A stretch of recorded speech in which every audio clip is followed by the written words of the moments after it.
All right, hello everyone and welcome. So excited to have you all back. Go ahead if you're tuning in to go ahead and chime in the chat. Tell us where you're listening in from. Super excited to bring another You Ask We Answers here, and especially for this engaging topic. Like I can't wait to get into it. But we're gonna give it a second, let the room fill up, have some great times, get my screen set up. It's going to be a great conversation. I see we got one viewer. Hello there. Go ahead and chime in the chat. I know we're just a couple minutes behind, but that's okay. We roll with the punches here. Yes, welcome. Come on. Yes. Hello. Welcome, folks. And so, for folks who are new to tuning in, my name is Michelle Wilson. I'm the VP of Leadership Development and Movement Building Technologies here at Women Engage. And we're so excited to have you all here for us to start having this conversation. I realized over the past couple episodes, I have forgot to do the shout outs that are in the comments. So if you're tuning in, would love to know where you're tuning in from. And maybe just, tell us a little bit about your day. And so I love to always try to shout out folks in the beginning in terms of folks are here. And I see the room is filling up. So welcome, everybody. The room is filling up and I appreciate it. Really excited about this. Or you can tell me about where you heard about the event. That's also good too.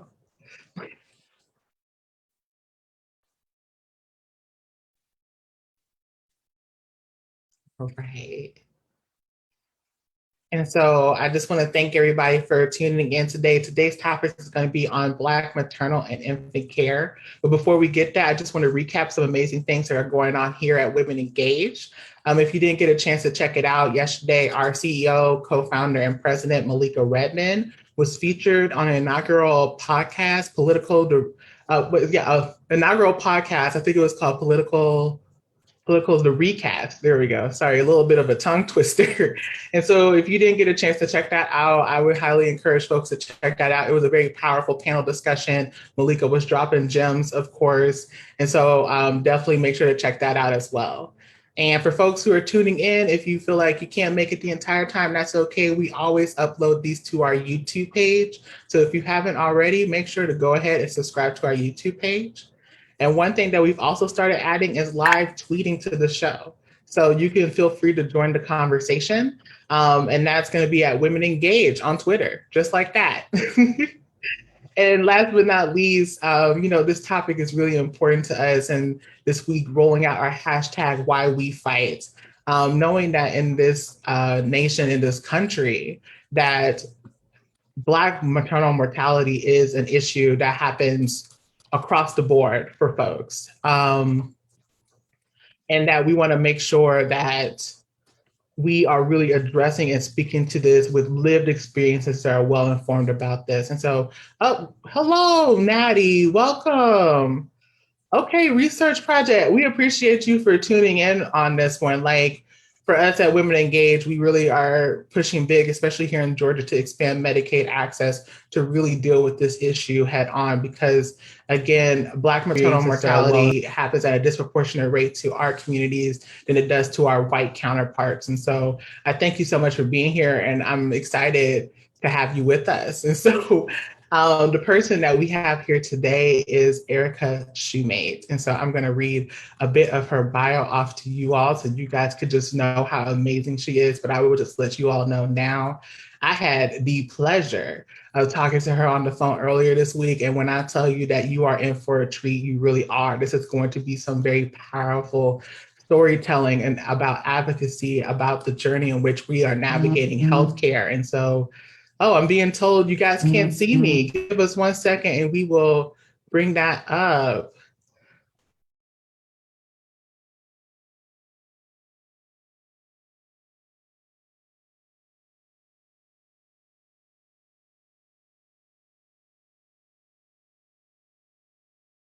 It's okay. We're just having a little bit of technical difficulties, but we're definitely going to keep rocking and rolling. We're going to get that figured out, and we'll be right on time, you guys. So not a problem.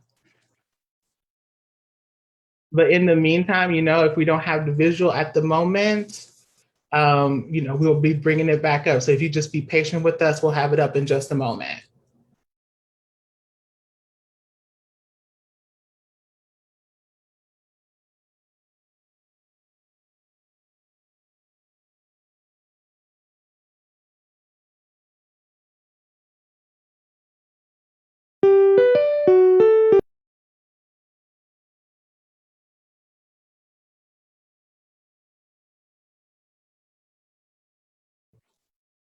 Okay, I think we're okay, and I think we're back. So thank you so much for being patient with us, and thank you for our amazing folks who are working the tech with troubleshooting these issues. Again, these things happen, but we roll with the punches here. And so thank you all for your patience. And so I'm going to tell you all again about this wonderful person, Erica Shoemate. And so I'm going to read a bit of her bio. Okay, but she is a maternal and infant health ambassador, a clean beauty advocate, a mom blogger, and a tech policy leader. She is a recovering national security expert and now tech policy leader and philanthropist dedicated to serving as the maternal infant health ambassador, partnering with March of Dimes as a storyteller and blogger. In 2017, Erica was forced to utilize her strategic analysis expertise that she developed professionally at the FBI and across the US intelligence community to save her own baby's life. And as a result, she is an active mom blogger, storyteller of her miracle baby girl, Nia, providing hope and inspiration to many.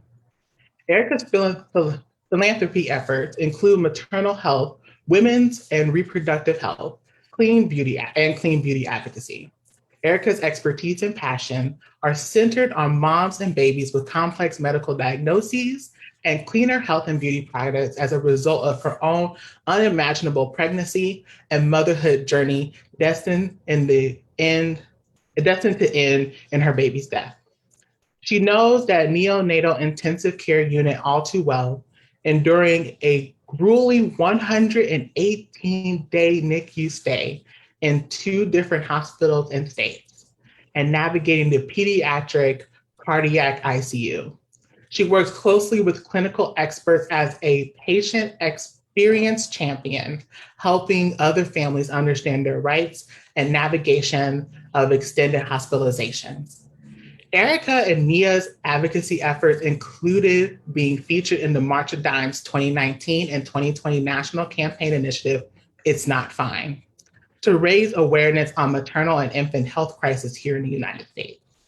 Also, Team Nia's Journey served as the 2020 Ambassador Family for Hope for March of Babies National Capital Region, where they rallied family and friends across the DMV to raise funds that help support research, educational resources, workshops, NICU family support centers, newborn testing, and prenatal health care.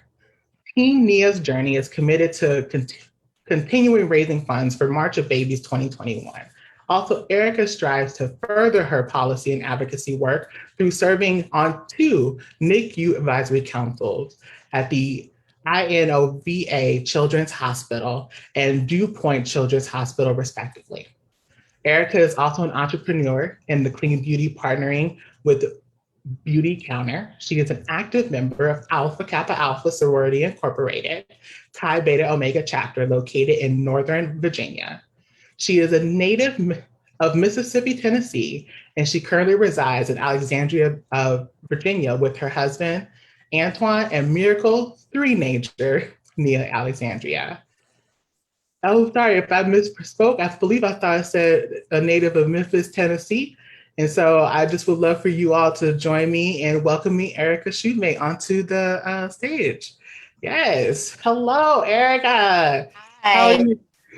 How are you doing today? Doing well. Thank you so much for having me. Super excited to be here today and to share a little bit more about my journey in the work around maternal and infant health. As you can see, I literally light up just talking, hearing it. It's what I eat, breathe, and sleep, quite frankly.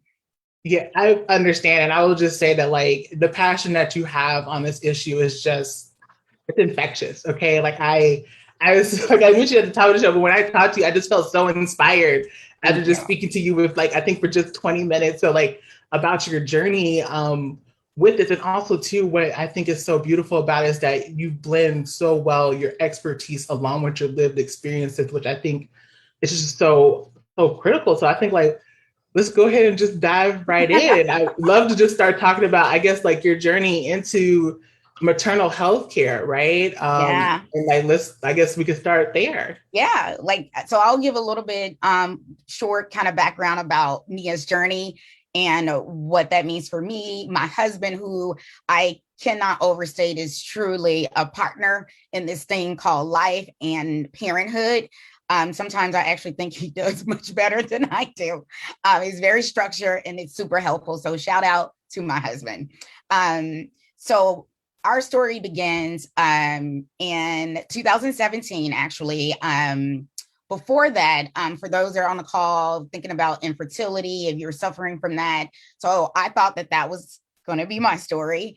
And quite frankly, I wasn't even sure before I got married and finally get married if I even wanted kids, because I was just so, quite frankly, career driven. I'm a first generation college kid from inner city Memphis. And I was like, I don't want to have the pressure and the burden, at least that I initially saw, of being a parent and responsible for someone else more than just myself and my husband.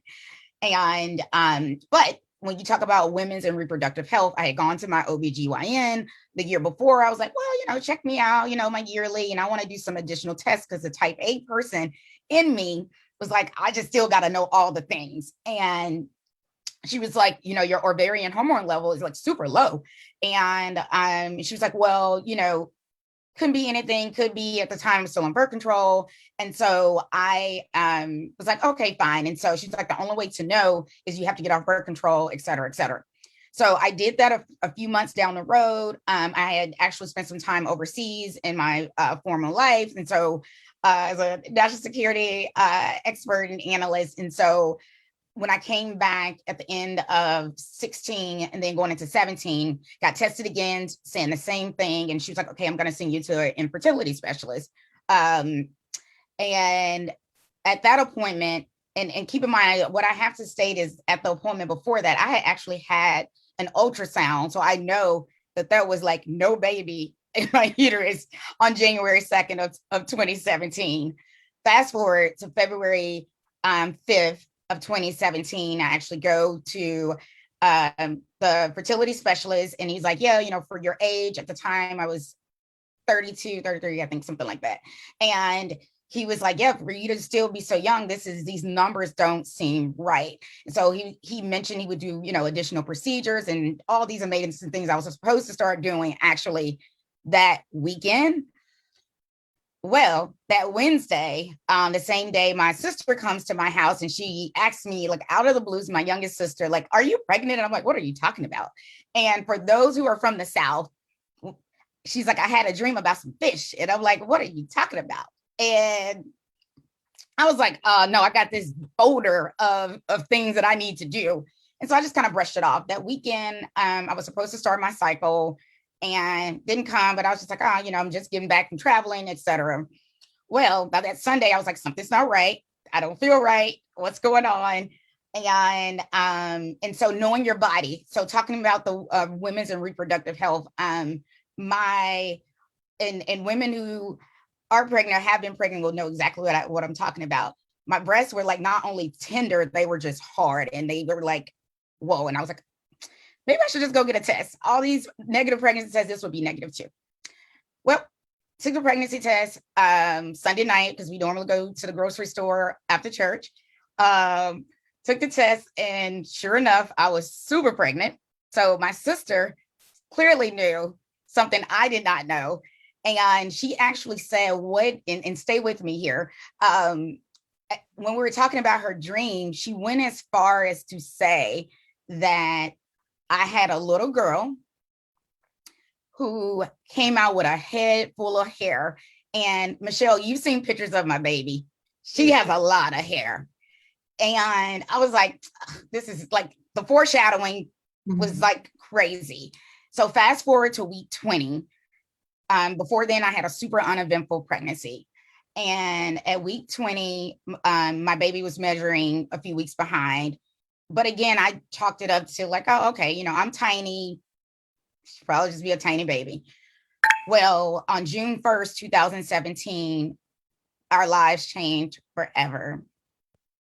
My husband and I had to see a maternal fetal medicine specialist or a high-risk doctor to get a more in-depth analysis of our daughter.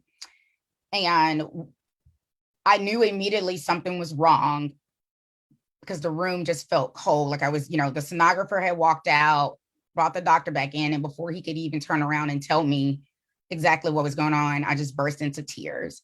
And he essentially said, your daughter has a condition that is not compatible with life. And daughter, we just said baby because we didn't even know the sex of the baby at the time, is not compatible with life. And we actually recommend that you terminate your pregnancy. And I was like, wow. And I was like, I got to get out of this hospital. What's going on? Like, I was like, I got to get out of this place. Like the walls felt like they were closing in on me. I'm like, what do you mean? I've just started feeling my baby move. What are you talking about? He's like, her chest is too small. It will not grow. And she will essentially suffocate upon birth. And at the time, I honestly did not equate termination with abortion. Just the way that it's like, and I then went the next day, my husband and I went to see a genetic counselor.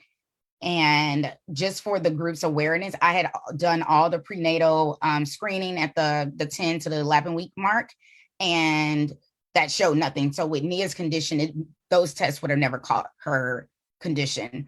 But what is quite striking is, so she actually was diagnosed with short rib polydactyly syndrome. So for those that are out there, it is a rare skeletal dysplasia, a rare form of dwarfism. And it has a 99% death rate. And I was like, okay, so we went to a genetic counselor. And I thought because I was short, it must be me. We came to find out my husband actually is a known carrier for what is called Ellis-Van-Creveld syndrome. And my husband is like 6'2". And with my genes, it initially showed nothing.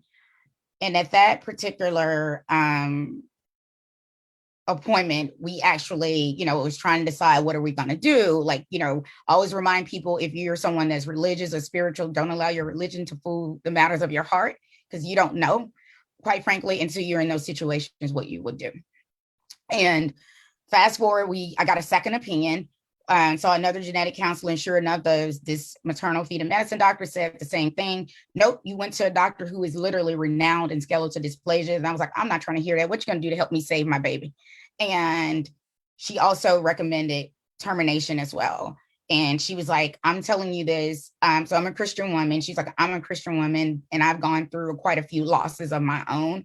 But to see a mom and a dad like deliver a baby that isn't going to survive, but you're hoping, is one of the most traumatic experiences that I've seen experience like professionally. And it's like, okay, so I did an amniocentesis there, which I'm thankful I did. I was like, what do I have to lose at this point? And we are like, not sure we're going to do. I'm going to, not move forward. Then I need to know what it is exactly that my daughter has. And so then we got this full-on screening, all the things. And fast forward, we had actually worked to set up an appointment for termination, delivery, whatever you want to call it, because I was like, I wanted it to be dignified, because I was like, my daughter is moving and breathing. And I was like, it's not fair to her. And that was so much to take in. So fast forward, you can read more about it on my blog, but to fast forward, I at 22 weeks, 24 hours before the appointment, we decided to cancel because my husband had a dream that I was waddling, and we knew we had carried Nia to term. And that was like, wow. And we decided, we're going to dance in the rain, and we're going to make the best of this. She's going to live her best life. We like to travel. And that's exactly what we are going to do. And we are going to live it up and live our best lives. And that means she'll get to do the things that we love, the beach, the ocean. So we took a baby moon and we ate our hearts out. And we had a whole maternity photo shoot, the whole 9 yards. And by towards the end, so literally coming back from our baby moon, got a phone call saying it's determined that your daughter has what your husband has on his gene, Ellis-Van-Creveld syndrome, actually, instead of short-rib polydactyly. Still a high mortality rate, and it's super rare, like less than 300 cases reported globally. However, it's highly concentrated in the Amish Dutch community. And for those that are wondering, yes, my husband's Black. And I was like, wow. And I just so happened to have an unknown mutation on the same gene that causes EVC. And they had only seen it in one other case in November of 2016. And keep in mind, I got pregnant in February of 2017. And from there, we knew, like, Nia, we needed to check for congenital heart defect, because in this type of dwarfism, 70% of babies have a congenital heart defect. And found out she did. So we had to start seeing a pediatric cardiologist. And of course, people were like, oh my God, like, you know, expect the worst, but hope for the best. Like, honestly, we were only expected to get a few hours with her.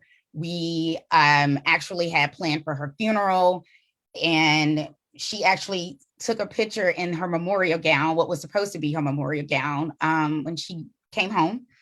And fast forward, on September 26th, I went to my last pediatric cardiology appointment and my last, what would be my last high-risk doctor appointment. And at my high-risk appointment, Nia failed her non-stress test. And so went to the sonogram and found out, the doctor looks at me and says, you have no amniotic fluid and we need to deliver now. So forget her condition. She won't be able to breathe if she doesn't have any amniotic fluid. And with her having smaller lungs, this is a whole situation. And I had actually planned to deliver her vaginally before all of this. And so I was at the hospital by myself. So I told my husband to go to work after our pediatric cardiology appointment. So that one time, and as life would have it, and literally was like, oh my God, this can't be happening. Like, I'm losing 2 weeks with my daughter. It's all I could think about. And we had came to terms and peace about what was going to happen, but it was just so soon. And so fast forward on September 27th, 2017, at 9:26 a.m., Nia Alexandria Shoemate was born. We were told, honestly, like, they expected her to be on life support and we wouldn't get a chance to take any pictures with her. And that didn't happen. She came out screaming, the loud, unforgettable cry.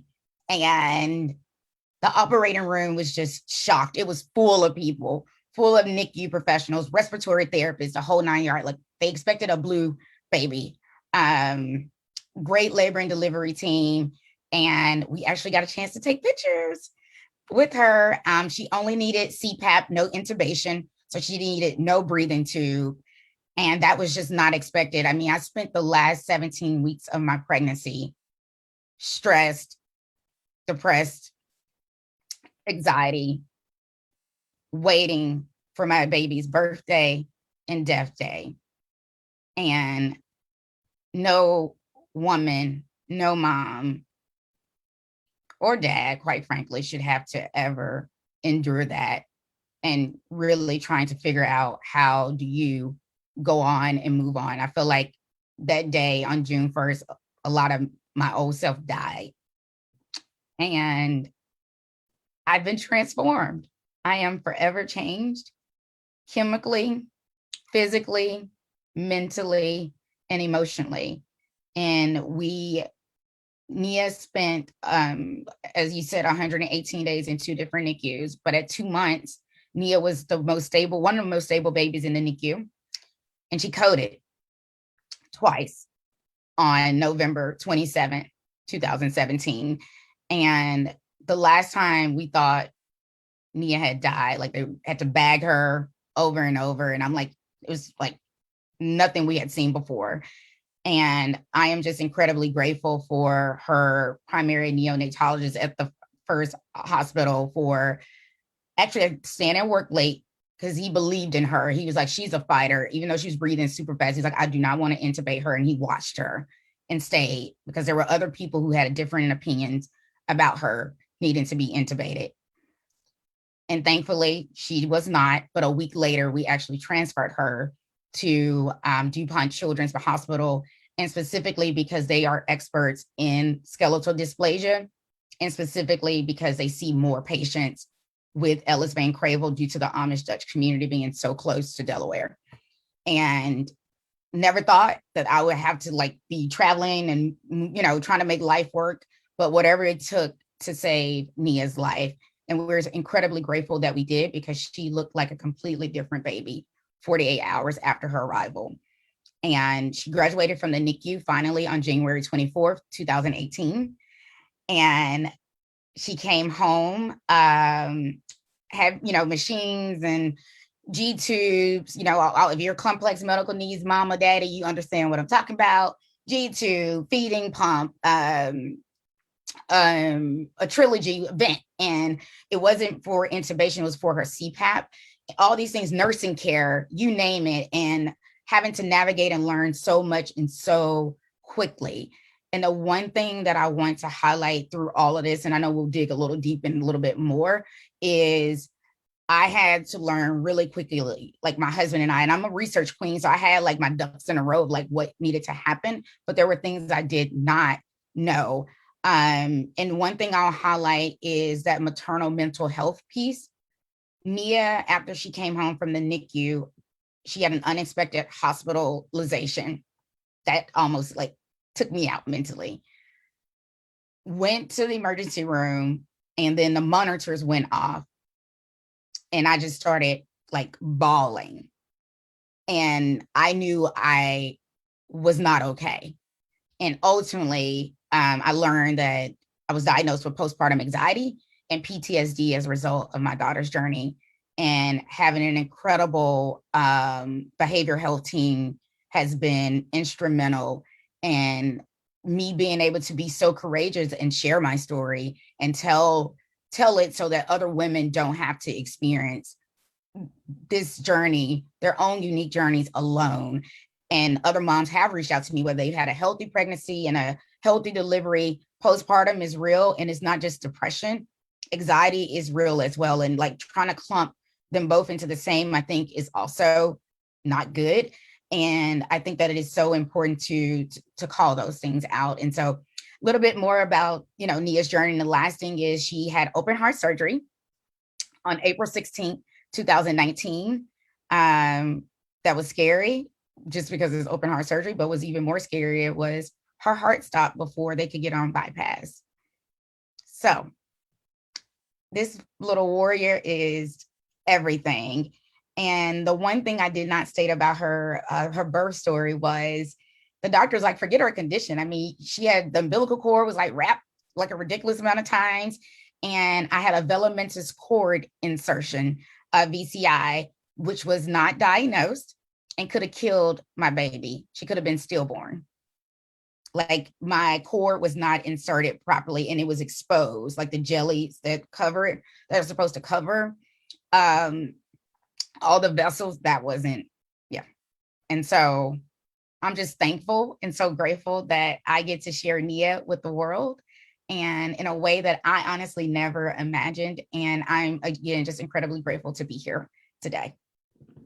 Oh my goodness, Erica, just thank you, first of all, like, thank you, one, for just, again, sharing Nia's journey, but just thank you for being so open and vulnerable about your story and sharing it, because it is it's just a very powerful thing. Like, I was over here tearing up, okay? Like, I was like, it's such a thing. And I told you this before we got on live, but like, you are magical, okay? You are magical, because like, especially when I hear out of that is that like, you did a lot of the groundwork, you know, you and your husband doing that research, like knowing ahead of time. And I think, again, being able to navigate that healthcare system in a way that really, save both of your lives. Because I was, you even mentioned like it was a high risk, for both you and her. Like, it's like this was definitely like a thing that I think, I just want to highlight you're magic, okay? You're magic, okay? Thank you. And the ways in which being able to move mountains and navigate that space. So I'm honestly in awe, okay? I'm honestly in awe, and thank you.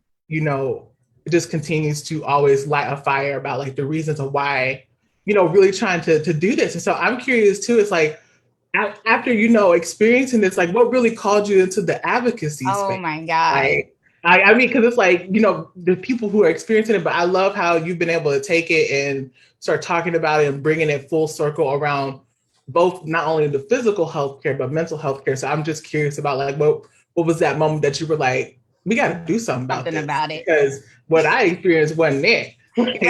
Right. And I will say, like you said, shout out to the professionals who have helped us along the way, because of my honest ability to be able to navigate a system that is so complex by really asking the hard questions, looking for myself, and not taking no for an answer, or we can't do this or we can't do that. And then also people providing those resources when they saw like, yeah, like I don't take no for an answer. And then just quite frankly, being who I am, other medical professionals started reaching out to me. It's like, hey, will you talk to this person? Will you help them? Like, they don't seem to understand like why it's important at times to even have to transfer your baby to another hospital, even when it's so far away. And being able to help other families, saving other babies' lives by giving them the right healthcare access. And you don't know what you don't know. And we know that the US is in a maternal health crisis across the board, period. Black, white, and different, it's a crisis. And then we know that Black women are dying at an alarming rate. We're 3 to 4 times more likely to die as a result of giving birth, of birth complications. The blessing for me was I had a very overall uneventful pregnancy. Like, I was healthy. Everything was really about Nia and keeping that focus on her, because all was looking well for me. My glucose test, the whole 9 yards. And I am just so grateful to have the support system I did have. And when I did not have that, I called it out. And not only called it out, making sure people were held accountable, I think, is important. And even after I had Nia, going back to have honest conversations. And as a result of that, we've seen policy and family experiences change throughout the NICUs that we were a part of.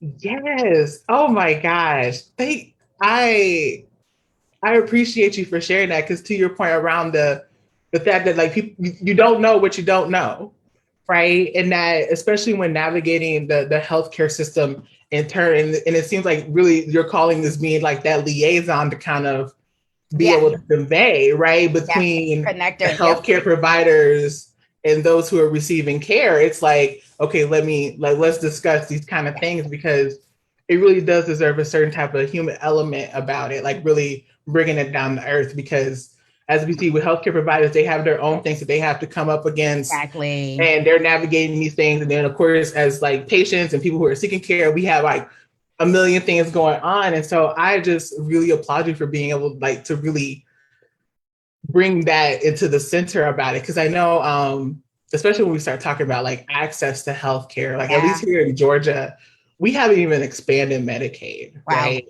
So that means that like we still have a number of people who don't have access to like just preventative measures or things of that nature. I guess like, what are some things that you would tell folks who are listening in now if they're like navigating the thing, like where to start, I guess, like in their research? Yeah. Great question. For me, there were some things that kind of like fell in my lap and I learned along the way. And I said, if I'm learning, then I'm just going to keep sharing it. What I learned too was, so, I had private insurance, which was a blessing. But what I did not understand was in Virginia, there is institutional Medicaid that is available if you have a child that is in the hospital for more than 30 days. At day 31, that can kick in and can, pay whatever your private insurance doesn't pay. Or if you don't have health insurance, period, that is a resource. And working with, social workers, and even when I crossed the state line, having an incredible social worker in Delaware that was like, you need to do this, this, this, and this so that you can qualify for those things. And so I was like, I am not holding this information. I'm sharing it with the world. And these are the things that you need to know and how to navigate the system. There are things around, with Medicaid, if you become Social Security, like SSI qualified, then that is like the gate to being approved for Medicaid. And so we were able to do that. Like for us, full disclosure, it wasn't about the money. It was more so about making sure that Nia had the healthcare access that she deserved. And yes, we have private insurance, but we had a NICU bill. Our first NICU bill was like $500,000. Yeah, that's just the hospital bill. Not talking about my labor and delivery. That was just her first part of her NICU stay. And then another, the last half was around $75,000. And, always say you're only one catastrophic event away from being bankrupt. And thankfully, we're not because of the incredible resources that was provided to me, and some things that I learned on my own, even through healthcare access. Like, how do you gain nursing care?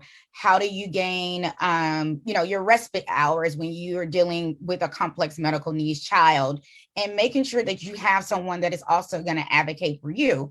And when you can't be in the room, right?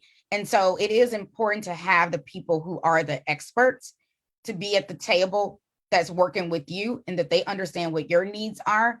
And I think it's also important that we do understand that there's also a other side to this with the medical professionals, that they are also being bogged down with some ridiculous things with this horrific healthcare system. Healthcare should definitely be a right. Like, if you are saying that, even if you're like, whatever you decide as far as your decision, pro-life or whatever, you can't have it both ways. If you're pro-life and kids are born into poverty, then healthcare is one of those things that should be a right to the mom and to the baby. And I think that that is so important to call out. And this is me not even just being political. I mean, you just got to think about it. Like, those things are so important. And you look at me, I always tell people I'm not the exception. I'm a first generation college kid from inner city Memphis. And the grit and grind in me does not stop. I mean, you may see me dressed up in pearls today and a pink dress, but I tell you, the fire in me for this work is so real. And I did not fully answer your question about how did I get into this.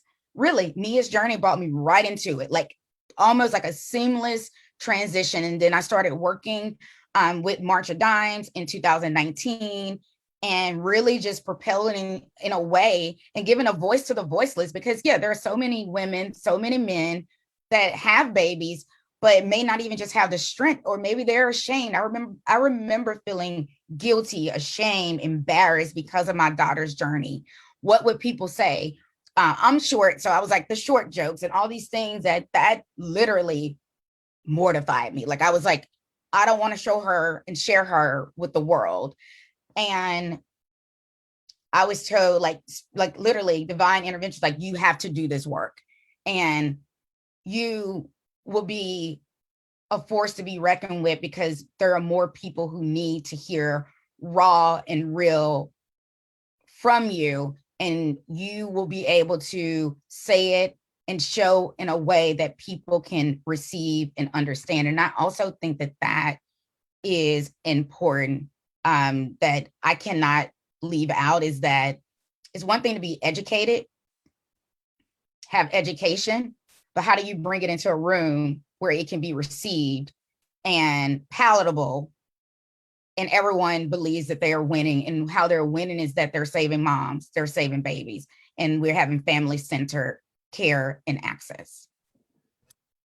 Yes. Okay. Yes to all of that. And I definitely see it because, like, we're getting people in the chat. They just so appreciative for what, because they feel in that passion that you just talked about, like that, what you are called to do, that inspiration around it. And I think definitely to your point, really like needing the ability to speak about it, right? And knowing that like healthcare is just a basic human right. Because I think too, like what it makes me think about as well is that like it's the intersecting identities for me about like how we also value people with disabilities, right? And Yes. the access to care Yes. that oftentimes isn't necessarily afforded to folks. And then we start looking at those nuances, like if we're people of color, stuff like that. Like it starts really clashing with it. But like when you mentioned that part about like the healthcare for both the mother and the child in all those aspects, like it's something that is so, I don't know, that's what I was really feeling. I was really thinking about, I was like, because we do have an issue around really how we're valuing these kind of things. So yes. I don't disagree. And I literally, for me, there was a lot of divine intervention along the way, like the right, social worker we had in Delaware, the right person we had, the Social Security Administration, like literally the Wednesday before I had an appointment, her alphabet system had just changed that Monday for my name to be included in her pile. And she was incredible. And she gave just so many amazing nuggets. And I was like, I know that don't happen often. I mean, I'm sure people, if you had any interaction with the Social Security office, it ain't always pretty. So I was incredibly grateful. And again, we don't get any benefits from that. But what it set up was, it set up Nia's ability to get access to Medicaid, even beyond us traditionally not being qualified. And I think that is important. And I also think, to bring this like to a level of thinking about engagement, having that access is so important for families that do work. Like I feel like this is where people start to feel like they want to beat the system, like, well, should I go to work, should I not go to work? Because if I make too much, then I'm gonna be disqualified, and then my baby doesn't have access. And we should not be doing that to people. If someone has an extreme circumstance of having a child that will have forever complex needs, even if they physically look okay today. Because you see my daughter, she is out here living her best life.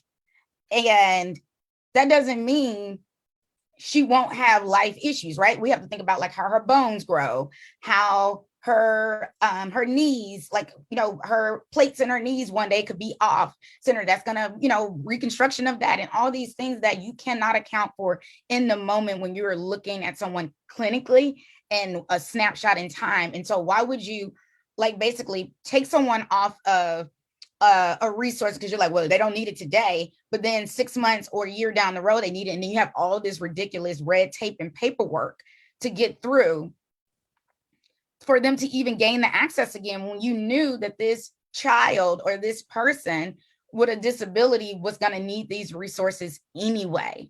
And I think that we need to really take a step back and think about things from a holistic standpoint.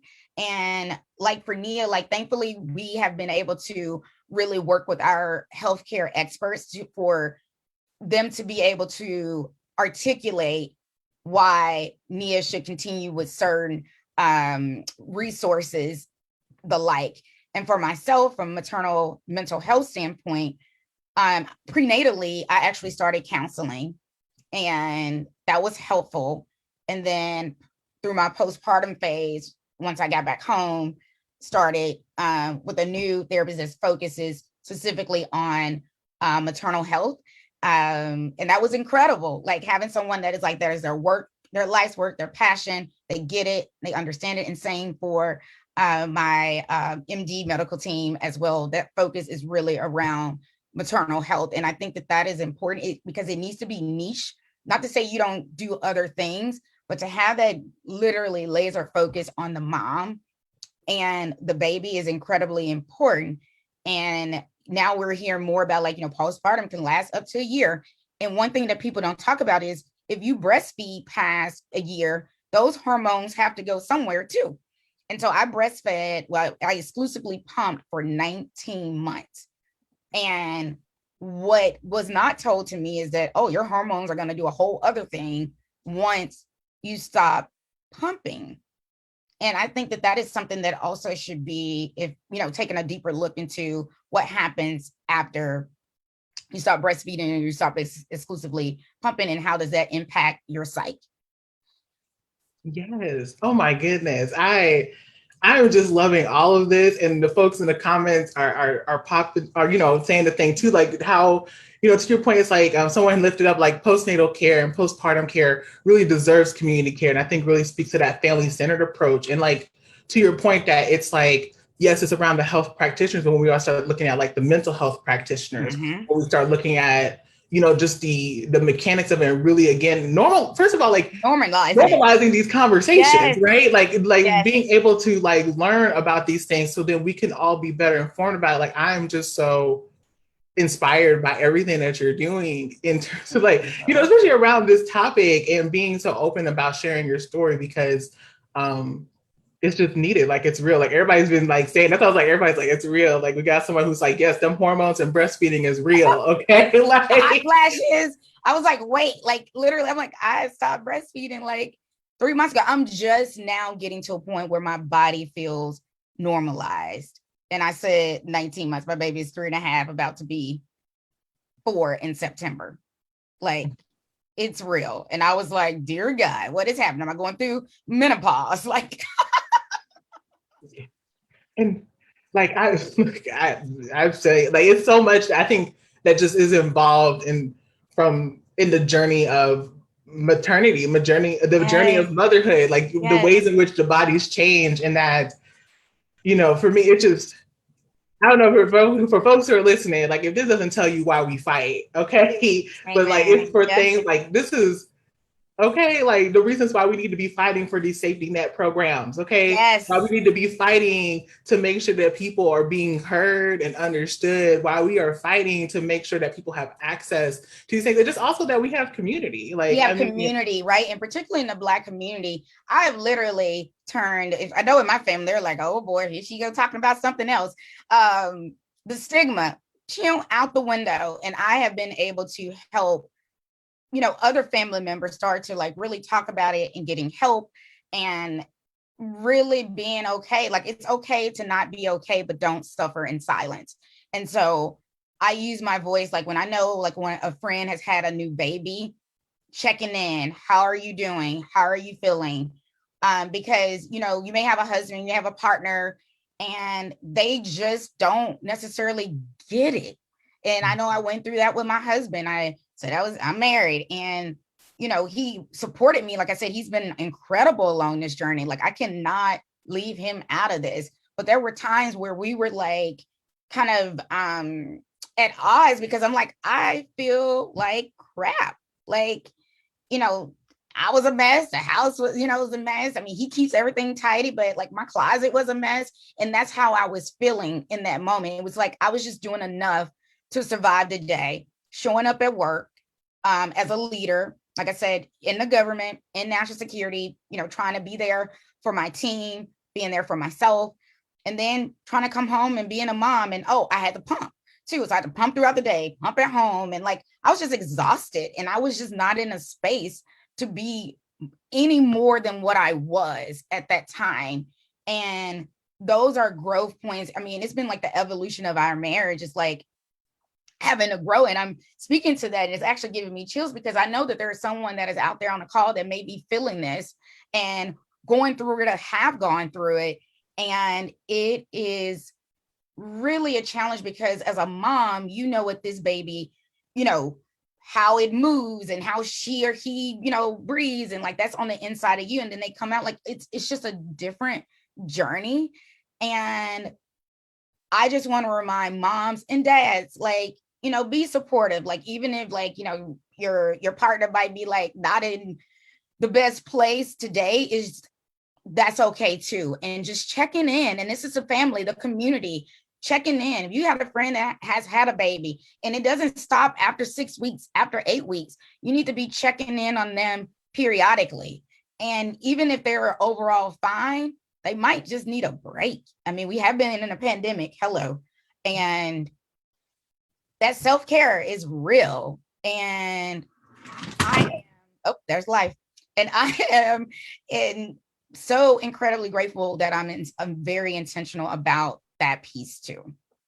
Yes. Oh my gosh. Like all of that. Like I have been blessed to have a couple of godchildren, and to that point, making sure that like when my friend had her babies, I was like, I'd be like, so hey, how's it going? She's like, oh, the baby's fine. I'd be like, okay, but how are For you? you. Like, you want some food? Like, I Yes. brought you something. Like, what's up? Because it's so Yes. important Important. that we still also center Yes. the Center people who are care. birthing the people. Yes. A whole human. Yeah, And it's a the lot. whole human A just whole came out of a human. body. Okay, Yes. Yes, a like whole human.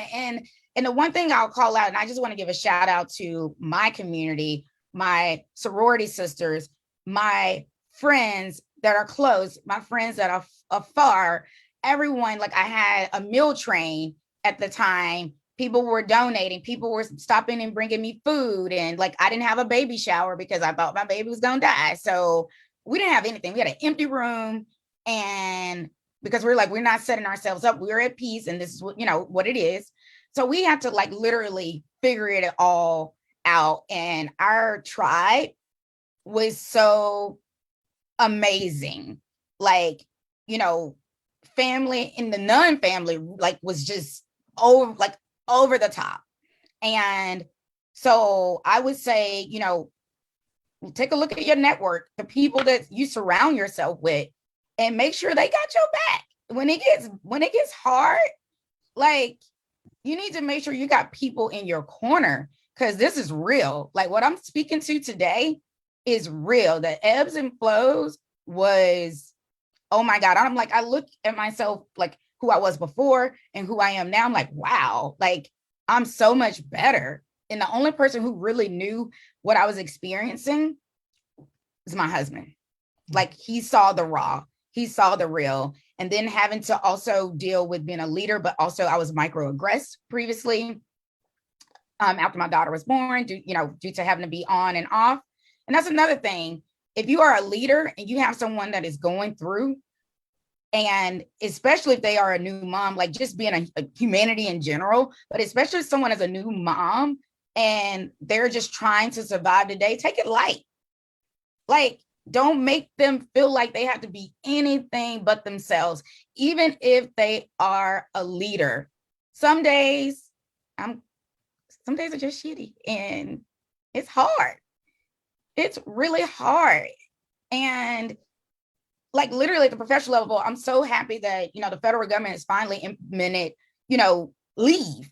I'm like, why was that not even a thing? Like I was literally having to pay. I was doing 40 hours of leave, 40 hours of no pay. I was taking leave without pay just so that I could be with my daughter. And at one point, my husband was like having to travel, go to work, and then travel back up to Delaware, like in the wee hours of the night, just so that he could be with us. And shout out to the Ronald McDonald House for that. But I just want to say to everyone that is out there, if you know someone, this is you.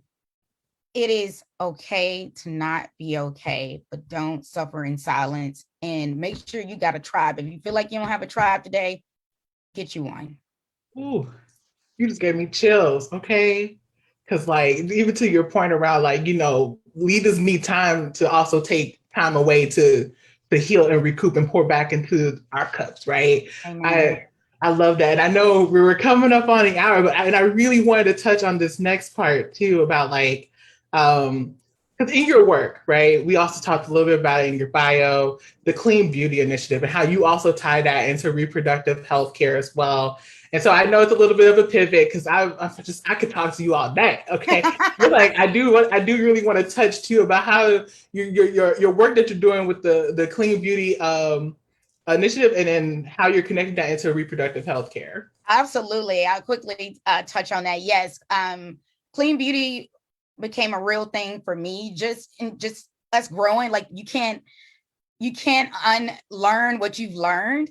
And especially being a new mom and having a medically fragile child, it was important for me to find a brand that I could really stand behind, and I ain't got to read the labels. Like, I don't have time for that. Like, and literally thinking about all the brands that are out there. I think there are a lot of, great initiatives and great things that are out there, but the piece that is missing from many is the advocacy piece. And what I mean about advocacy is changing laws, because we know if you aren't changing the laws, then you really aren't getting to the root of the issue. You can't hold people accountable when you aren't getting to the root of the issue. And as a consumer, actually, became a clean beauty consumer, like super consumer. And Beauty Counter is actually what I consumed and loved it. My baby loved it. The skin responded well, and I responded well. And thinking about beyond just clean, the advocacy and the 3 pillars of educating, formulating, and advocating. For me, I'm an educator first on anything in life. I'm not an educator by degree, but I'm an educator first. And what you do from there with the information is on you, whether that means you decide to make the clean swap and you decide you want me to be your consultant, great. If not, I want to ultimately educate our community, educating all, but particularly the Black community, because we are the largest consumers of the health and beauty industry, yet only 25% of marketing for these items are rated safe. Let that sink in. And so we use our money. We could, y'all know, in our community, we cannot have a high paying job, but we're going to get our hair done. We're going to get a manicure, a pedicure. We're going to get all the things. We got to feel and look good. And that's what I do appreciate about our culture, quite frankly. But you need to know what you're putting on your body. Your skin is your largest organ. And as a mom, that is so important to me. Literally within 26 seconds, 60% of what you put on your skin goes into your bloodstream. And when you get in the shower, that goes up to 80% because your pores are open. So you can eat right, you can eat clean, train mean, but if you're not being conscious about what you're putting on your body, and that's from makeup, skincare, beauty, body, all those things. And so for me, I always say you can't talk about maternal and infant health if you aren't talking about women's and reproductive health. And how to bring that all in is that you're talking about in the Black community, uterine fibroids are real, right? We are disproportionately impacted by uterine fibroids, PCOS, other autoimmune disorders, infertility, and high-risk pregnancies, birth defects. There are products in the US, think about it. The US currently only bans 30 plus toxic chemicals, while the European Union bans 1,400.